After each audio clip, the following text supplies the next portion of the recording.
Welcome everybody. This is a meeting of the Cabinet on the 1st of September 2025. Can I just note that this meeting will be live streamed on the Council's YouTube channel. Can I also remind you that there will be a timed fire alarm, a practice fire alarm at 12 o'clock. Should that continue rather than just be a practice, then we would need to evacuate, and the normal evacuation is by the windmill across the road. Please follow the officers to leave the building. And can I also tell you that it would be appreciated, because we are live streamed, that if you speak directly into your microphones so that people at home can hear you clearly and understand what everybody is saying. But thank you very much for coming today. With first item on the agenda is the apologies for absence. Are there any apologies for absence? We do. We have apologies from Councillor Adam. We have apologies from Councillor Rolfe. And we have apologies from Councillor Pemberton, for who Councillor Littlewood is substituting. Thank you very much. And do we have any disclosures of interest from any member of the Cabinet or anybody else that's attending today?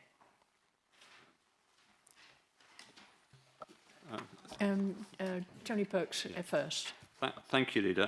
When we come to item 9, which is the business rates relief item, because I've had some involvement on behalf of the Council negotiating the land sale on the Gateway site, whilst I haven't had any direct involvement with the business rates relief, I will leave the room for that discussion. Thank you very much. Are there any other disclosures of interest? Councillor Morley-Hoggins, I think you've got a declaration of interest.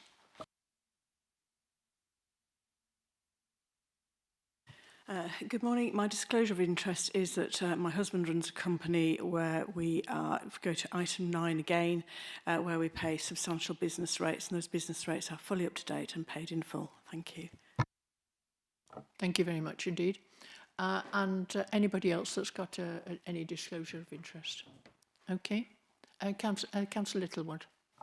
Thank you, Chair. Yes, on the same theme as Councillor Wally-Hoggins, my wife is a director at Helier, Wellesbourne, and they pay business rates and are, as I understand it, fully up to date. Thank you very much indeed. And Councillor Gist. Yeah, my husband also has a business and they also pay their business rates. And Councillor Gokop. My husband also has a business and he pays his business rates. Thank you very much indeed. And can I advise that item will be taken in confidential session? Thank you very much indeed. Okay. Moving on then to the minutes of the meeting held on the 7th of July. Do we have any issues with those minutes before we sign them as being true and correct? Councillor Curtis. Thank you, Chair. Yes, it's just to confirm, on page 7, during the discussion, a query was raised on the repayment of £665,000, and I confirmed after that meeting with Councillor Crump that this was repayment of a government grant for Afghan housing that was no longer required. So just to confirm that has been sorted.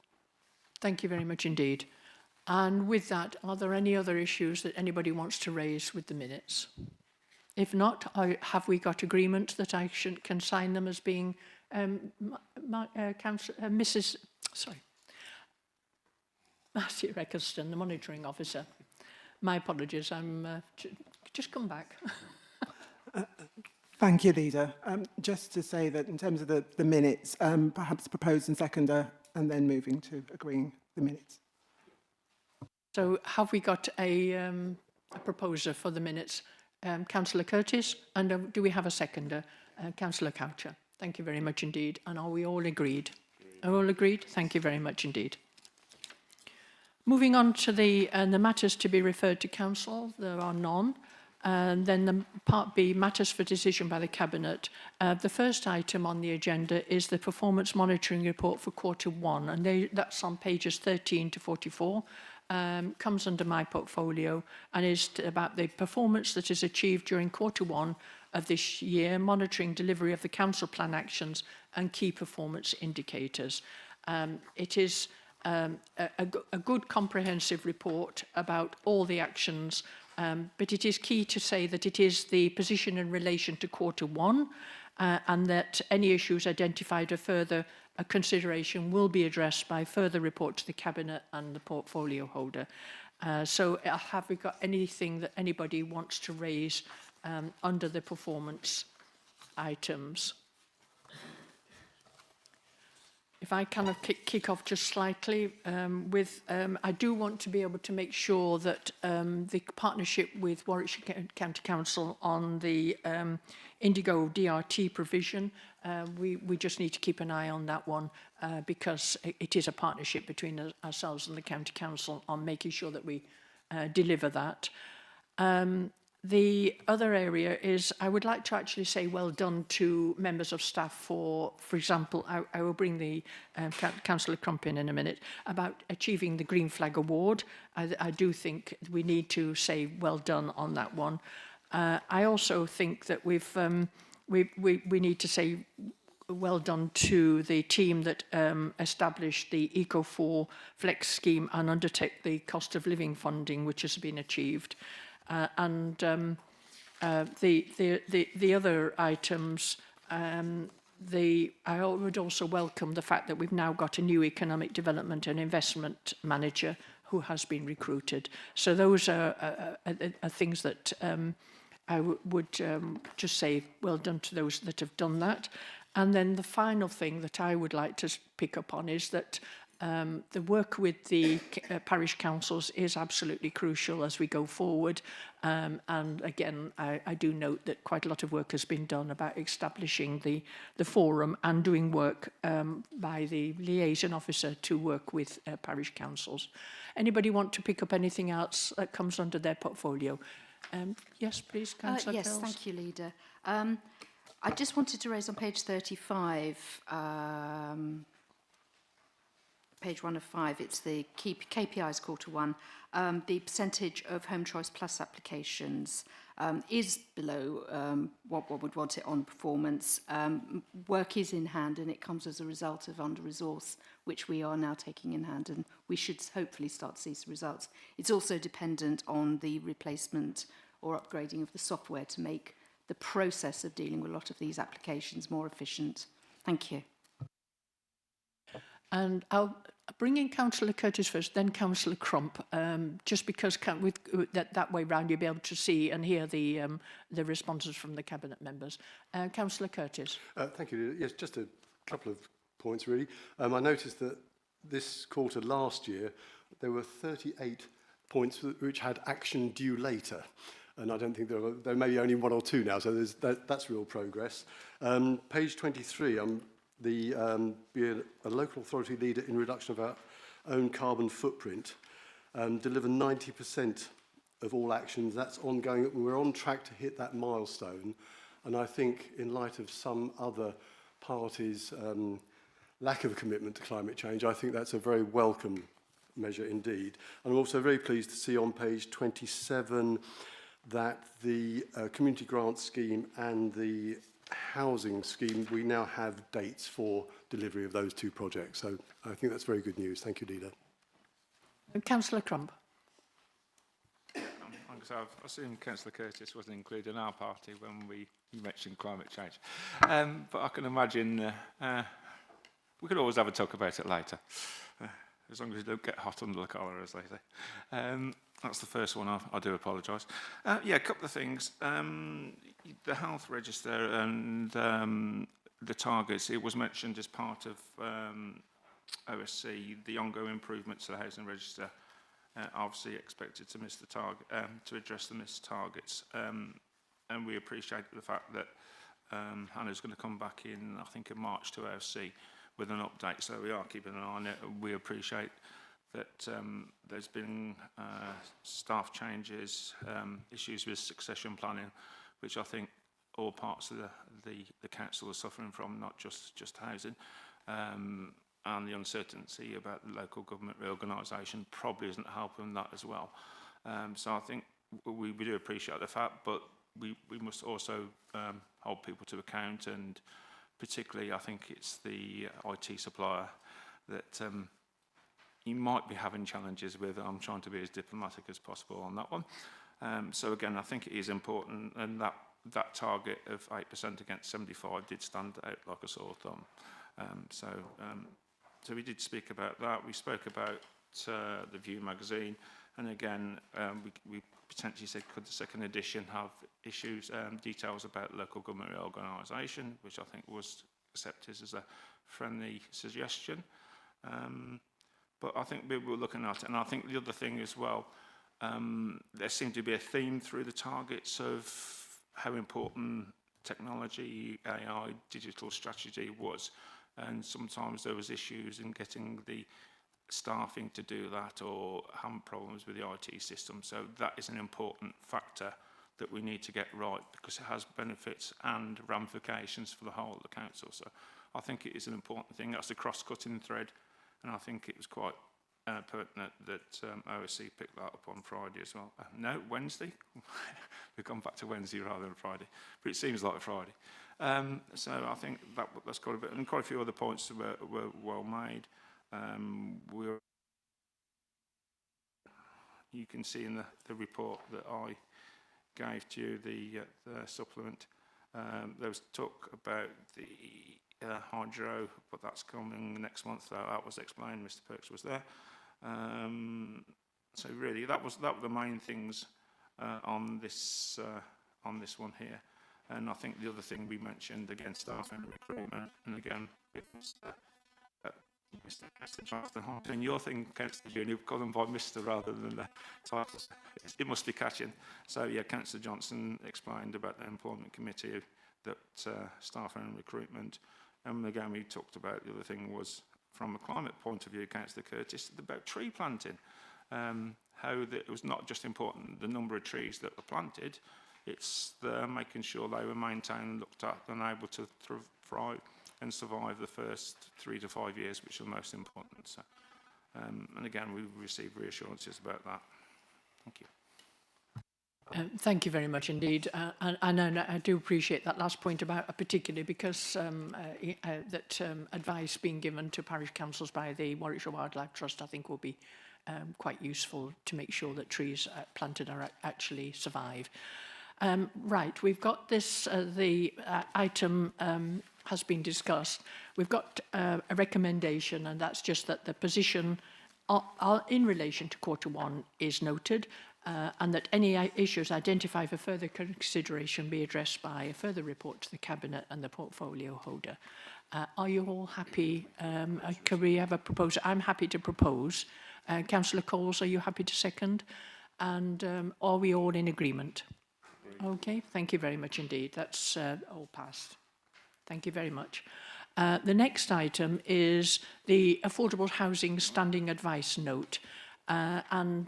This comes under the portfolio of Councillor Coucher, and he will address any issues. But can I just say that I actually do appreciate this, because it gives clarity to those people that want to know more, and I certainly found it very, very useful information, and I will hand over to Councillor Coucher.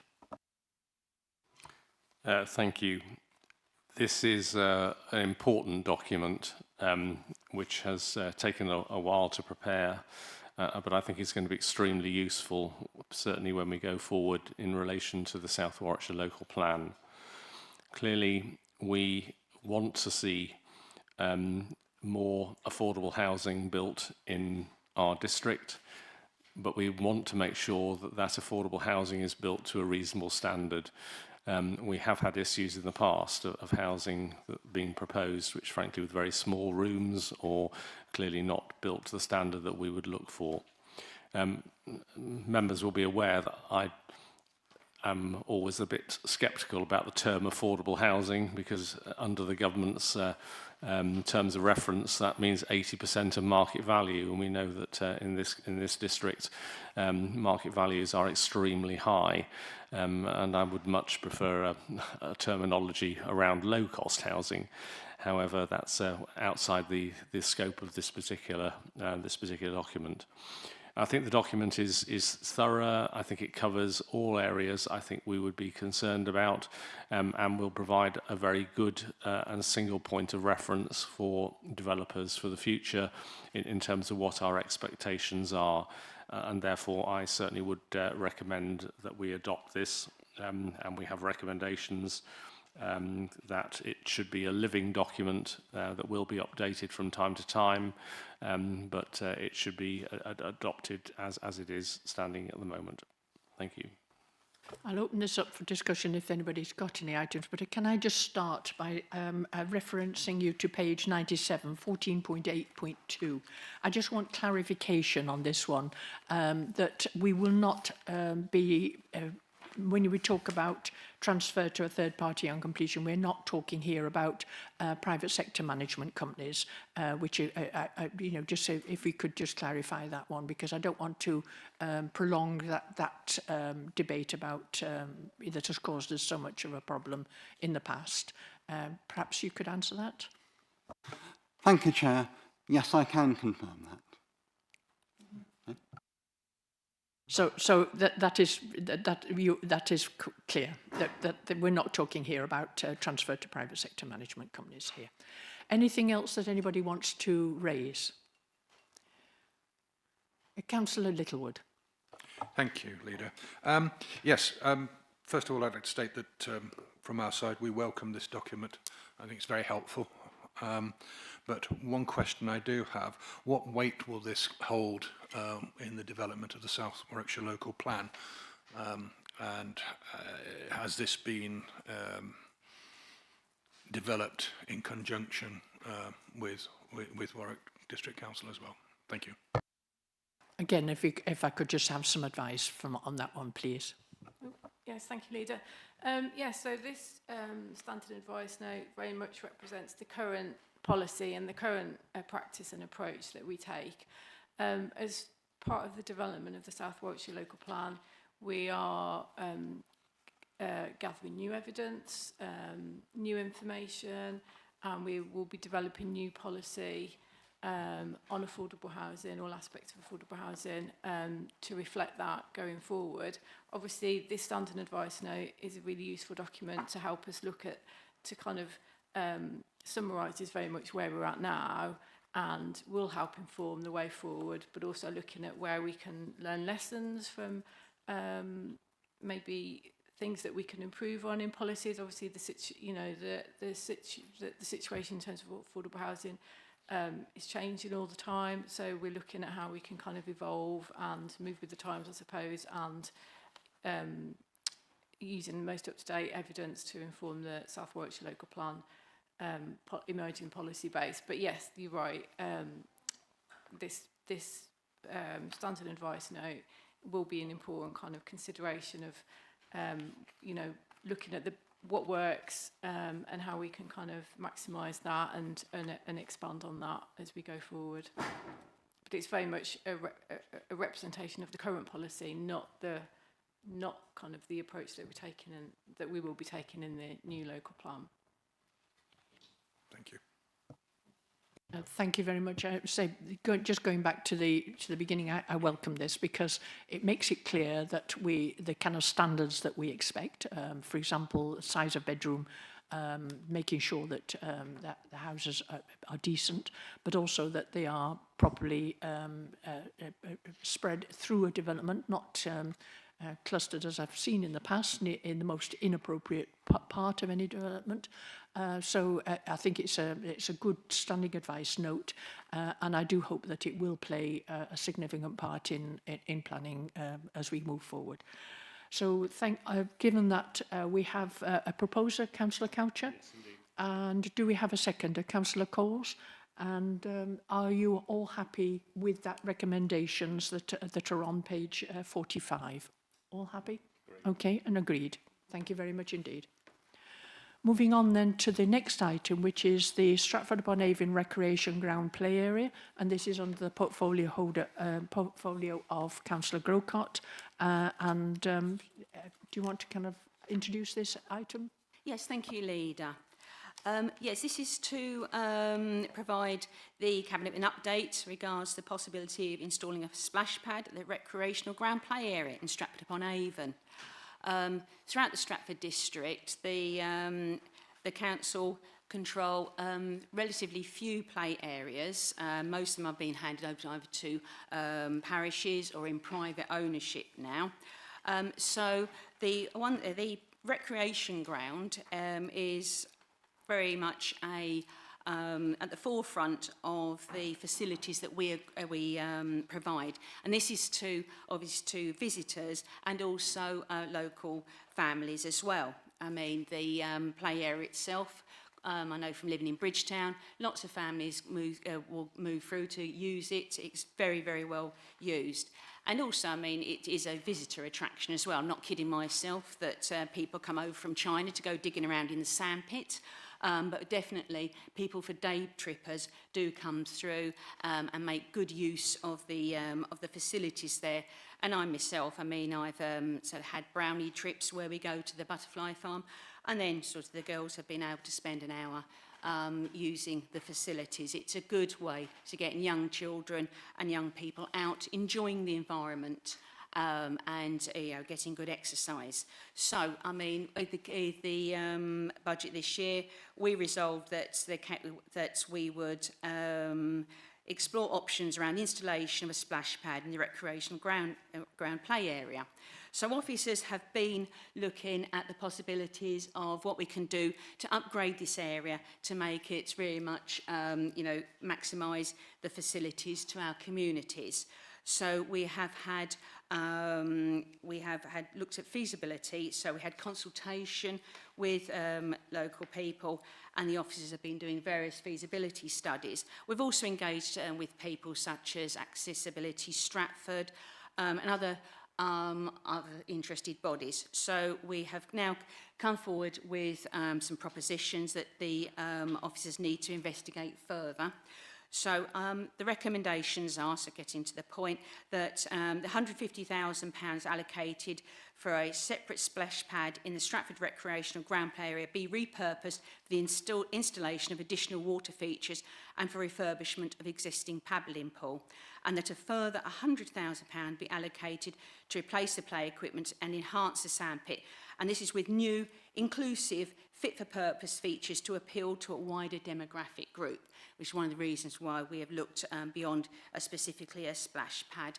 I mean, there was issues in the area where a splash pad, it's more of a green location, suggest enhancements on the paddling pool with water features, and the sandpit is very, very, very popular.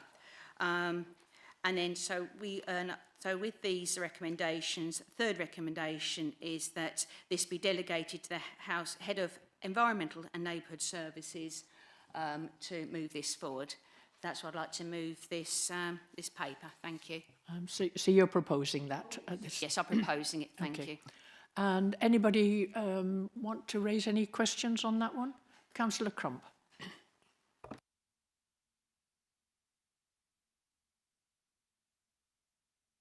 Councillor Curtis sabotaged it when I went out the room, didn't he? Little tyke. It's quite interesting to see that the splash pad money has been reallocated.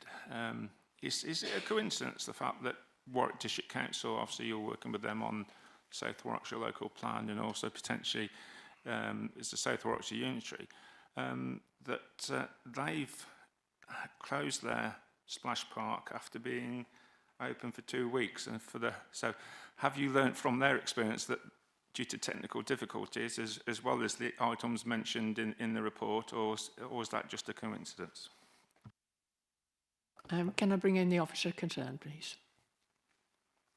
Oh, I don't know if I'm working now. Yeah, thanks for the question.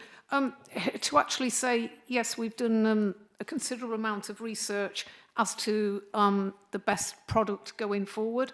And the reason we've actually suggested not going with a full-blown all singing, all dancing splash pad is because we've learned from what's gone on elsewhere throughout the country.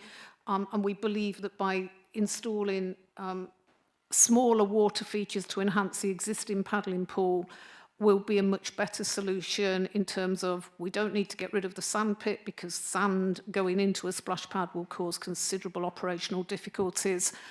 It will be open for much longer rather than, you know, a couple of months through the summer, and the chances of things going wrong are much, much less. And even if, you know, it kind of reduces those problems. So yes, absolutely, we have learned, which is why we've suggested a slightly different way of providing a kind of similar experience. Thank you. And Councillor Curtis.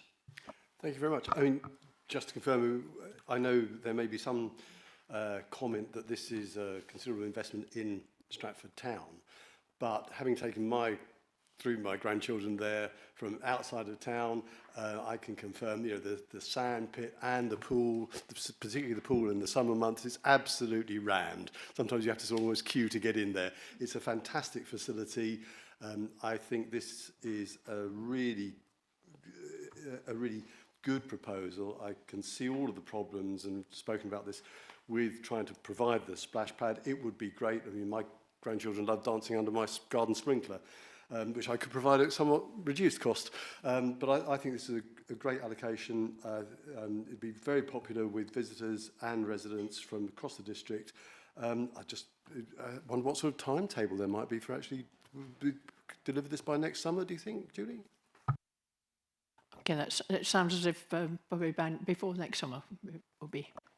Yes, the idea is if we get approval today, obviously we want to move and do the work to have it really ideally ready for April next year, which is usually our key area of, you know, depending on when Easter falls, depending on the weather as well, it's usually our key kind of big launch. So if we get approval following this, then we will, you know, move immediately to try and work over the winter months.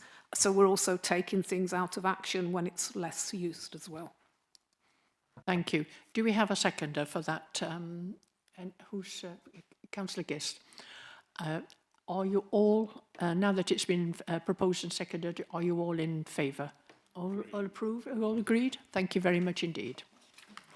We move on now to the resources portfolio and two items that fall under Councillor Curtis, capital budget and revenue budget. Would you like to address the capital budget first, please, Councillor Curtis? Thank you very much, Leader. Yes.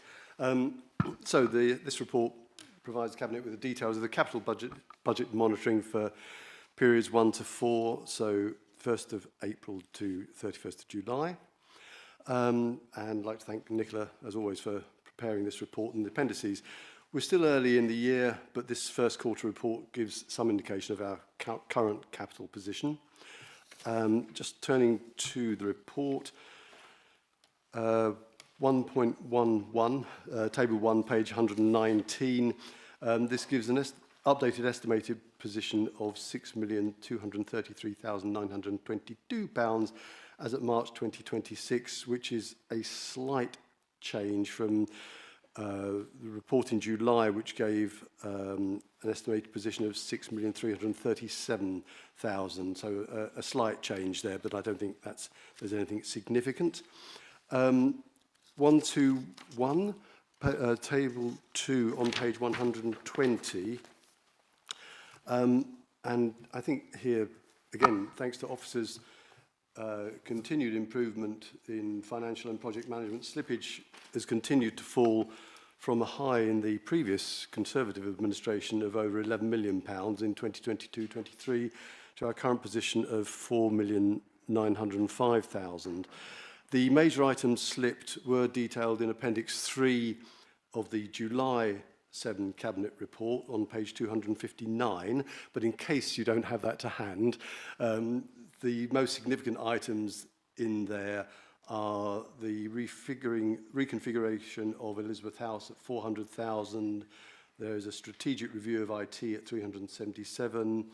The general plan maintenance programme of 564,000.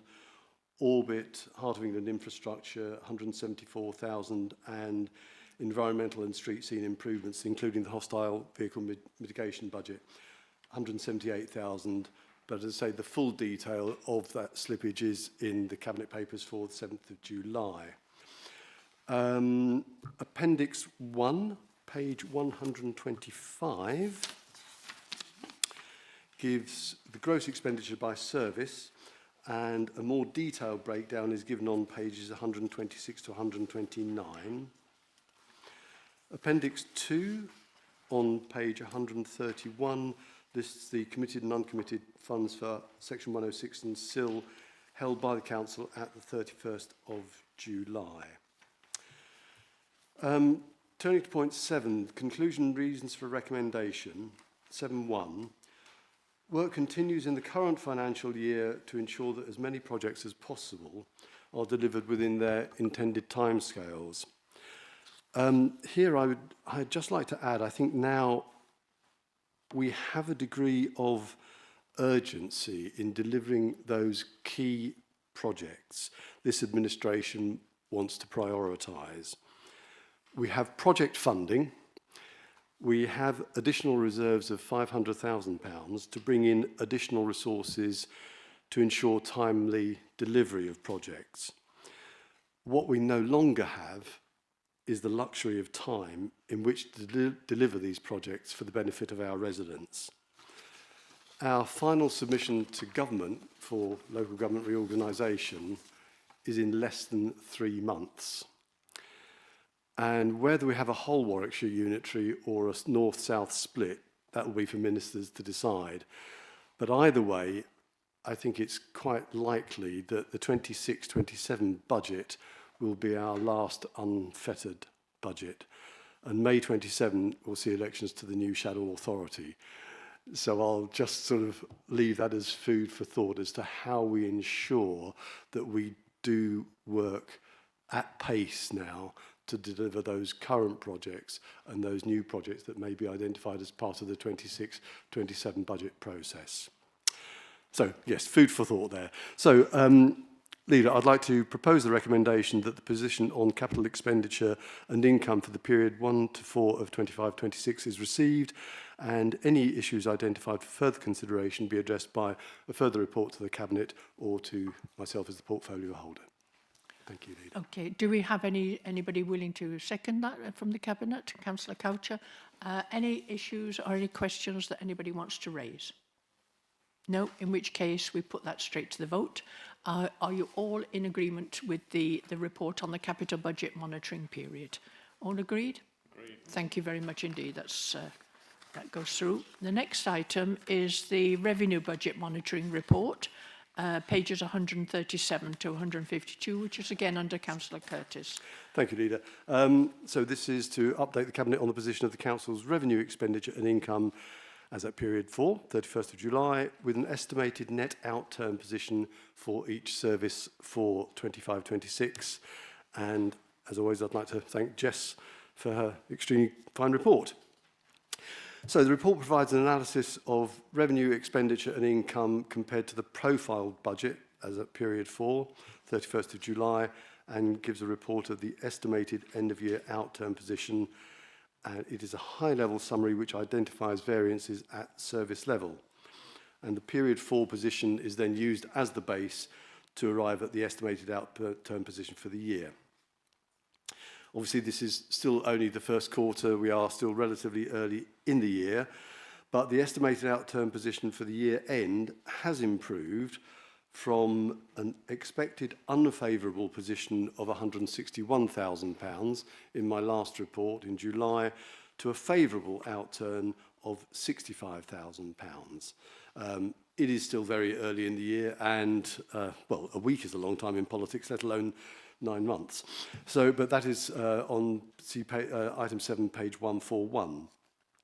And the items specifically mentioned are the services that currently show or are anticipated to have the greatest variances. The full breakdown of council services is in Appendix 1 on page 145, and then there's a further breakdown by expenditure in Appendix 2 on 147. And Appendix 4, page 151, lists the current earmarked reserves. One additional item, which we have this time, which I think is extremely helpful, page 13822, the mid-year review. And I'd like to thank Mr. Burrell and his service for carrying out this very valuable exercise. Funds that have previously been allocated to earmarked reserves and specific projects have been re-examined as part of this mid-year review.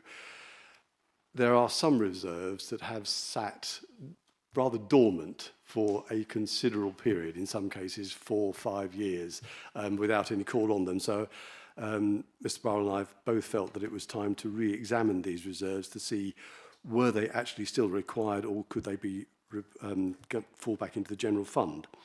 So it's been done to identify the underspends and project changes that result in some funding not being required. The funding released will be returned to the general fund, and then as part of the 26-27 budget process can be reallocated to services when proposed and approved. The table 2.3 on page 138 gives the table of new and released funding. With the creation of a new earmarked reserve, the Local Government Reorganisation Reserve, which you see at the bottom of that table, is £2 million, and there is an explanatory note below that. Even the government now seems to feel that their own figures on savings of local government reorganisation may not be entirely accurate, but so I think that's a necessary reserve to put in to cushion ourselves against those costs of local government reorganisation. The write-offs listed on page 139, I'm sure they are, as always, within the expected parameters. If residents, they usually result of personal bankruptcy or moving on, leaving no forward address, and as previously, if residents return, we do try and chase outstanding debts where it's reasonable so to do. For item 4, the budget monitoring statement gives the period 4 breakdown, and page 140, item 5, does give the estimated outturn position for 25-26, and again, more detail is given in Appendix 1. So that gives the outturn for the year as opposed to the position at the end of the first quarter, just to clarify the difference there. 516 on page 140, investment. We're still getting a favourable return on interest. The favourable variance isn't as high as it has been previously, but it's still £350,000 due to higher than budgeted interest rates. I think these favourable variances on interest are welcome, but I think it's prudent, and Mr. Burrell might correct me here, but I think it's prudent that we underestimate the return on interest, and if things go well, that's an additional income stream that we have. But I think it's, would you agree with that, Mr. Burrell? Do you wish to comment there? The only comment I'd make, we try in year to budget accurately, but what I would suggest is you don't rely on those investment returns for future expenditure. Thank you. So the evidence base, the revenue budget monitoring position has been prepared by comparing the actual and accrued revenue and income expenditure against current budget for 25-26. So the recommendations before Cabinet are that the actual net variation, I beg your pardon, that the actual net variance as at period 4 and the estimated revenue outturn for 25-26 are received, and any issues identified for further consideration be addressed by a further report to the Cabinet or to the portfolio holder. Secondly, that as part of the mid-year review, so returning to the table on page 138, the release and creation of funds identified in paragraphs 2.2 to 2.4 is approved. And thirdly, that the write-offs contained within paragraph 3.1 are noted. Thank you, Leader. Thank you. Do we have a seconder for the Councillor Coucher? Any questions anybody wants to raise? Councillor Crump. Yeah, I've got 3 or 4. Yeah, I think the point about being overly prudent, it'd be interesting to see what the external auditors would say. I know Mr. Burrell, under SIPFA Code of Practice, etc., has to budget as fairly and provide reasonable evidence as possible. If you're potentially suppressing and being overly prudent on interest forecasts, I would wonder what the external auditors would have to say. So I can understand the point that Councillor Curtis was making, but whether that's entirely accurate, I'd probably slightly disagree on that one. There's prudence, and then there's prudence. Oh, I see some. So yeah. Do we need a feedback from the officer on that particular point at all, please? Yeah, and I would just reiterate what I said before, that in year we do budget as accurately as possible with the advice that we get from our external financial support. But like I say, I wouldn't rely on having that income there forevermore to fund services going forward, because interest rates can go down as they did before.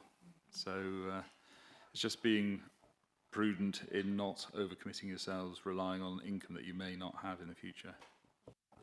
That's a good point that's made. Councillor Crump, would you continue? Yeah, thank you very much. Yeah, I agree, sort of thing. Curtis, and he'd be surprised about this, about the local government reorganisation. Actually, the government basing it allegedly on the CCM report of 2020, which is a few years out of date, and things have progressed since then. But I think it sets a principle that if SDC are going to do their projects, more haste less speed, and do it on information based up to date. Whereas I think the current government is giving an example how not to do things. So hopefully you won't be doing the same. You'll be basing your projects on up to date information rather than something that was 5 or 6 years out of date and was happened before the pandemic as well. So I think that's quite an important point we need to note.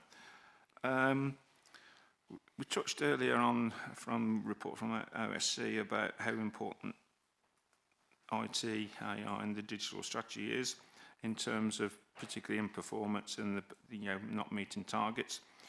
And again, if it is important, I think it's probably separate to this, but I think we make sure our digital strategy, even if we are having local government reorganisation, is as robust as possible. So officers are getting the right tools to do the job, and our customers can enhance their digital experience with SDC and get things right first time. And again, that will potentially save money. So just to make sure that money hasn't, is definitely not needed, or is going to be used to ensure that AI or extremely better computer systems are brought in to make our experience better for officers and residents. That's another point. And the only one I got, and again we're talking about infrastructure, 5.1.4 on page 140, unfavourable variance of £100,000 mainly due to a backlog of works on SDC infrastructure. Again, that'd be interesting to see what that backlog is and whether it's having an impact on officers or residents' experience in dealing with the council. So thank you for that. Thank you. Councillor Curtis, is there anything you want to come back on at all, or are you quite happy? Very briefly, Councillor Crump, I welcome your comment that all of our projects should be based on the most up-to-date information rather than relying on data that may be several years old. And I think we've just had an extremely good example from Julie Lewis on the change of plans for the splash pad. It was something that I think a lot of us are very keen to see happen, but based on the evidence that we've now got, we're no longer going to pursue that. And I think it's a small but good example that we are ensuring that we're basing the work we're going to undertake on real-time evidence. But thank you for that comment, Councillor Crump.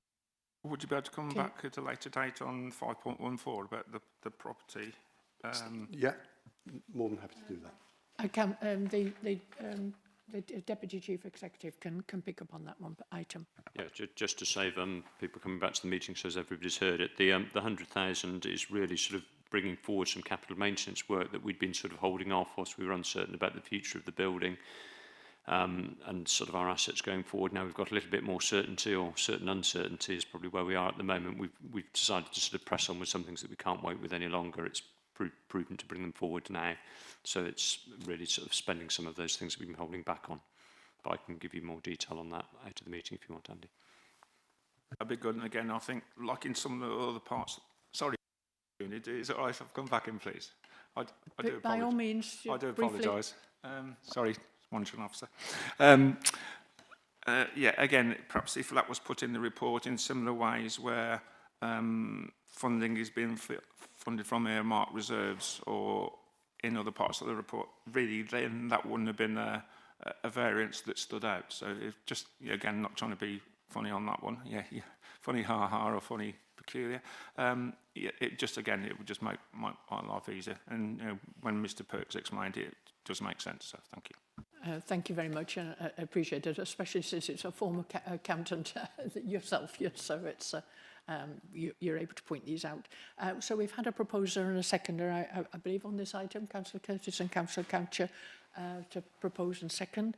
Are you all in agreement with the report? Agreed. Okay, thank you very much indeed. Moving on, the next item is the business rates relief item.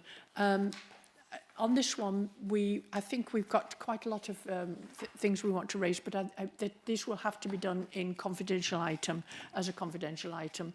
So just to take advice, that if we postpone that one to the end in order to be able to take that into confidential, we proceed with the rest of the agenda. So that moves on then to part C, which is issues arising from overview and scrutiny committee.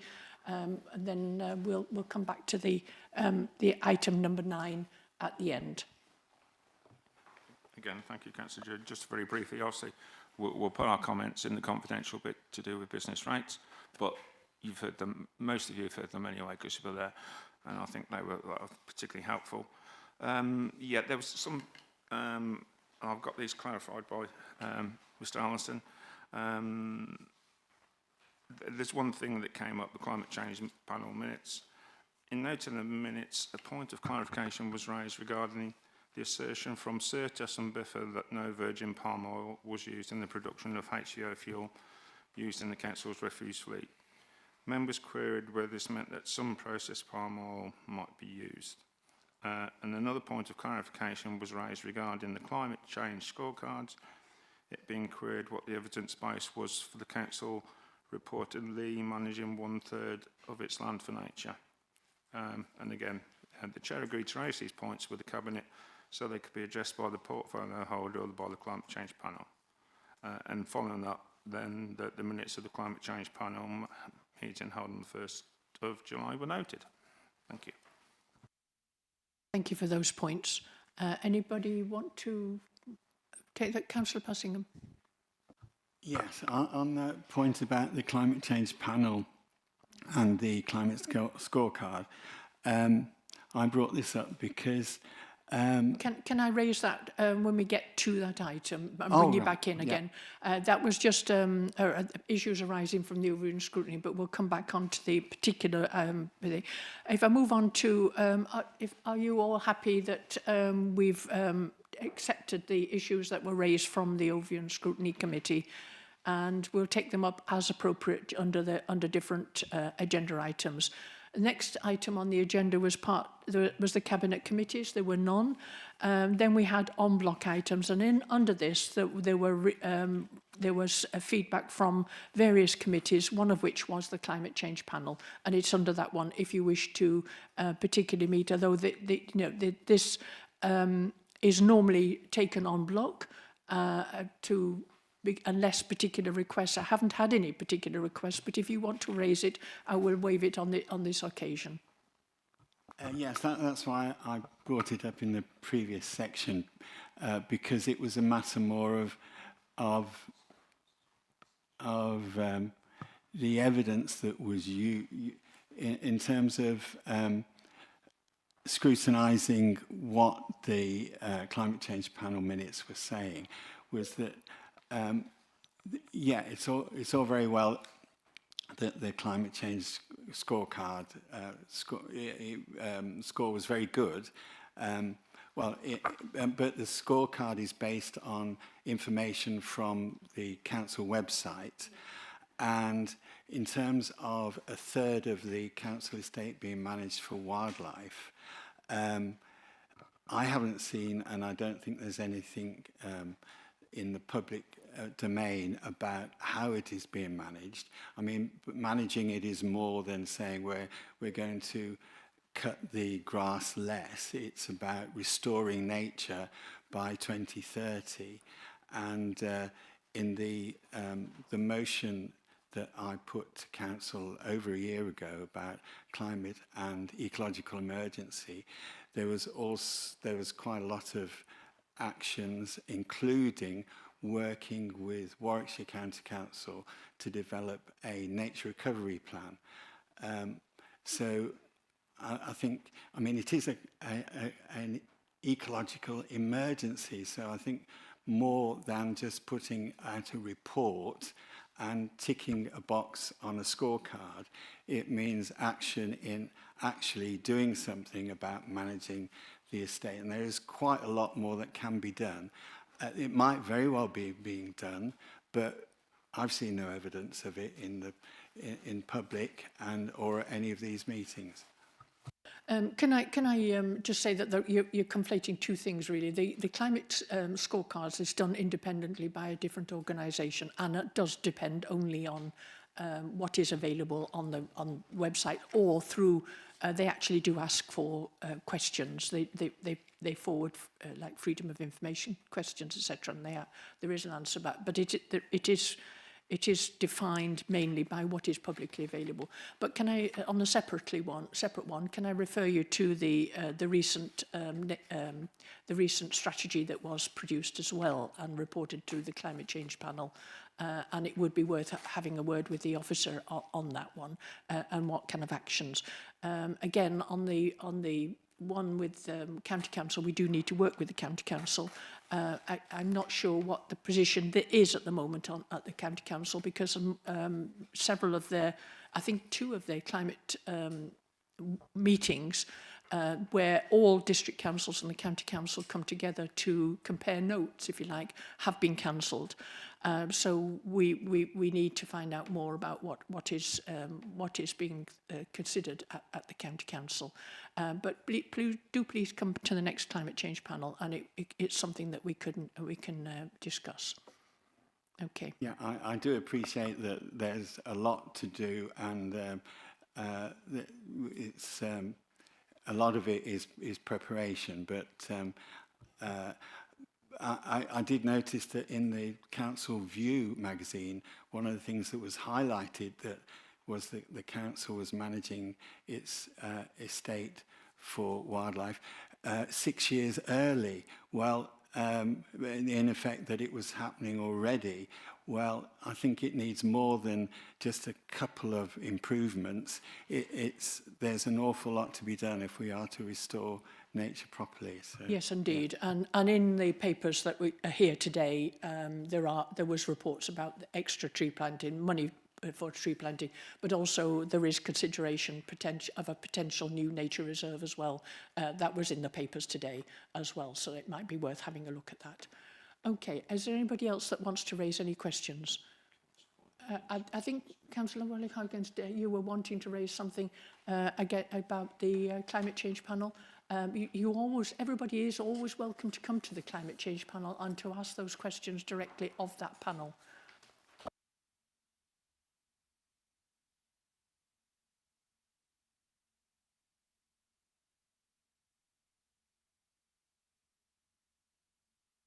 Hello, thank you. I do realise that everybody's welcome to attend those meetings. However, I'm really here today because this Cabinet gave assurances, I believe, to do the HVO, that if at any time it became apparent that whether palm oil was being used in the HVO, that you would reconsider its use across the district.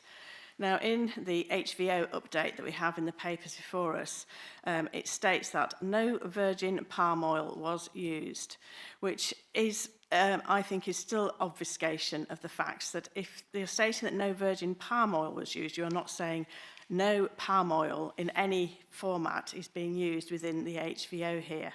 And I think it's time that we properly and rigorously heard what exactly it means by saying no virgin palm oil. Was palm oil used in any format, whether mixed with another ingredient or not, in HVO that is being used within this district? Because if it is being used as a mixture of something, but still not virgin palm oil, then we are still countenancing and still part of the destruction of the palm forests, and it is vital that we find this out. It is important and it does matter. And we must be mindful that we are proposing to combine with Warwick and Leamington, and they already dismissed the use of HVO within their refuse vehicles because they were unhappy with the guarantees that were given with regard to the content of palm oil in the HVO that they were using. This is important and it does matter, and I know that there are members of Cabinet who also at the time were concerned about it. So we need more detail. Is palm oil being used not in its virgin state but being mixed with something else? Thank you. Can I can bring in officers, but can I just assure you that that there is a nationally approved accreditation scheme that a number of organisations and councils and the businesses all have to adhere to. There is also a European accreditation as well on this, and it is quite the businesses like Biffa and Certas have to comply with that certification in order to be able to use the HVO at all. As we know, Wychavon, for example, our neighbour, is using it. Chiltern Railways are now considering using it, but they all have to, their supply all have to adhere to the national and internationally accepted certification schemes. But perhaps the officers can say, because I understand that we've actually asked that question, do they comply with the certification schemes that are nationally and internationally accepted?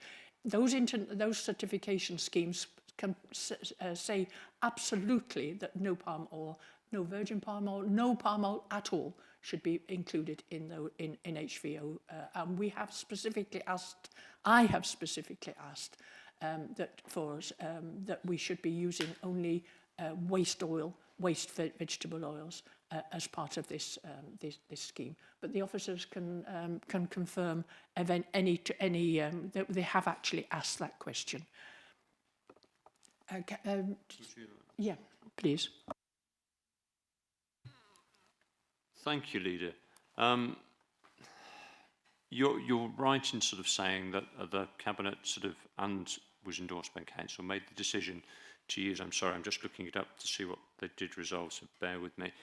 Appropriately certified HVO as an alternative diesel in the STC refuse collection vehicle fleet. Now, the report referred to the Renewable Transport Fuels Obligation Scheme. That is a government scheme that's operated. And we have purchased through Biffa, our contractor who supply our fuel that is certified by an independent company called Certas as complying with the RTFO scheme, which I believe accords with the decision that was made by Cabinet, endorsed by Council at the back end of last year or the early part of this year. In terms of the composition of that fuel, there shouldn't be virgin palm oil in it, but we are using palm oil, reused palm oil, things that they collect as a byproduct of vegetable oil. The recycled oil, as I understand, is acceptable with use in that. But the decision that we had from Council was we needed fuel that complied with the RTFO, that was independently certified. We are using fuel that complied with the RTFO, that's independently certified, and I believe we're complying with the will of Cabinet that was endorsed by Council as part of the budget setting process at the start of the year. To re-examine that would presumably we would need to reopen that debate. And also there is the ISCC compliance as well that we're also compliant with. But that will be kept regularly under review. I think it's. I do understand that your business is a diesel provision, but we're not aiming to go back to the diesel, which obviously I do understand will affect your business, but we will not be doing that. But we will be making sure that we keep compliance with all the Councillor Grocott, do you want to? I need to come back, not about the version, but about the business part of it, because actually we don't. My husband's business does not have any local authority contracts whatsoever, and neither did it. We are not solely a. We are also a renewable energy company as well, so it is not a reliance on that, and that is not the purpose of me being here today. No, so I accept that. I find Thank you. Slightly, I'm discomforted by the fact that you've raised that today, Councillor Dunard, but not surprised. Councillor Grocott, and then we will move on. Okay, thank you, Leader. Yes, I really want to address this from an operational point of view. Okay, I mean, obviously you've got your concerns, people, about certification. I mean, the reason why we went with HVO is as a way to address reducing our climate footprint significantly in a way that is not a long-term solution, but it actually allows us to reduce the carbon emissions with using our existing wagon fleet without having to make any adjustments to our motors, or having to do any retrospective work on them, or actually doing anything that affects our warranties. So it's an interim thing where we move towards either electric vehicles or, say hydrogen fueled vehicles, etc., etc. I mean, there have been sort of concerns in the press, which I think has sparked this off, where they were questioning. There was questions by people who believed that there might be some, lack of clarification about the palm sludge being used in the supply chain. But the bottom line is that I believe that people like the Renewable Transport Fuel Association and with the Department for Transport, they are keeping an eye on these things. And the bottom line is that we can have our biffa wagons and put HVO as we did. We had a bit of a clean out of the tanks, and then the HVO was in. It didn't affect the operational aspects, and it didn't mean that we had to sort of invest anything. If there are any issues, we can always opt it out. And there's always been a thing in the papers. It said if the fuel goes above a ceiling, hard ceiling, we would opt out, and if any other considerations. So rather than us having these continual round and round of what's, theoretically, what's the, what the sourcing of palm oil, what China is doing with palm oil, this, that, and the other, which obviously is concerns. If there are any concerns with what the Department for Transport tell us, or put the guidance out, we can have another review, and accordingly, because we need to work on facts, okay? And what the situation is. We can't sort of think about, like what might be happening going forward. I mean, there's people that sort of think that supplying diesel to is causing climate change, man-made climate change, which I agree with. Some people don't. We're not saying that people can't supply diesel anywhere, even if it comes from halfway across the planet, because it is causing issues to our carbon footprint. So what I'm saying is that this is a thing that if there are any concrete suggestions that there is questions about the supply, we'll have to review it at the time. Okay. Very much indeed. And that was just to receive the minutes of the meeting of the planet these are all recommendations that will be approved en bloc. There was the member development working group, and then also the Stratford-on-Avon Market Forum. I haven't had any other requests to discuss these before the meeting. So are you all happy that the en bloc items are all accepted en bloc, and are you happy to propose and second them? Councillor Curtis, are you happy to propose? Yeah, and Councillor Coles to second, and we all approve those items en bloc. Then there was no other items under Part F urgent business, so we move back to item number 9, the business rates relief. And I do know that there are questions here, so therefore I will move to exclude the public at this stage because... yep, sorry? Could I just take advice on this one, the methodology? Are you all happy to go into vote? If I read the exclusion of the public item out, then you will all need to vote to whether or not you accept that this will be discussed in private. The following report, this is item 8, contains the exempt, item 9, contains the exempt information as defined in the following paragraph of Part 1, Schedule 12A of Local Government Act 1972. Paragraph 3, relating to the financial or business affairs of any particular person, including the authority holding that information. Paragraph 5, information in respect of which a claim to legal professional privilege could be maintained in legal proceeding. Members are reminded that the following item has been marked as exempt. It's for the meeting to decide whether or not to consider each of them in private or in public. And in making this decision, members should balance the interests of individuals or the council itself in having access to the information. In considering their discretion, members should also be mindful of the advice of council officers. So that is it goes on to say that should members decide not to make a decision in public, they're recommended to pass the following recommendation: that pursuant to section 100A4 of the Local Government Act 1972 as amended, the public be excluded from the remaining business of the meeting in view of the fact that the nature of the proceedings would be such that if the public were present, there would be likely to be disclosure to them of exempt information under paragraphs 3 and 5, as I mentioned, of Part 1 of Schedule 12A to the said Act as amended. And this agenda constitutes the 5-day notice required by Regulation 5 of the Local Authorities Executive Arrangements, Meeting and Access to Information England, Regulation 2012, in terms of intention to consider an item of business in private. Can I have a vote that I'm happy to propose that. Councillor Gist to second. Are you all in agreement that that it be accepted and that we move into exempt confidential session for this cabinet? All agreed. Thank you very much indeed. Yeah. So we'll just wait for a few minutes just while.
I've finished with the confidential item, the blue papers, and we're now at the point where we have to take a final decision on the recommendations on item 9 at the Cabinet, the business rates relief. Do I have a proposer and a proposer, Councillor Coles, a seconder, Councillor Gist, on that item? We now have 3 recommendations that are in the public domain. Number 1, that the Cabinet notes the position in relation to business rates liabilities and the options available to the Council. Number 2, that the Cabinet considers the issues arising in relation to Valhalla Limited's and Thorn Green Limited's understanding around the District Council's position, and that the Cabinet delegate authority to resolve the position in relation to business rates at the Gateway site to the Head of Law and Governance, the Monitoring Officer, to take any appropriate action arising from the options detailed in the Appendix 1, which were discussed in the exempt session. So are you all happy to accept those recommendations? All happy? Agreed. Agreed. Thank you very much indeed, and thank you for your time, and thank you for all the officers at time on this item. It is very much appreciated. Okay.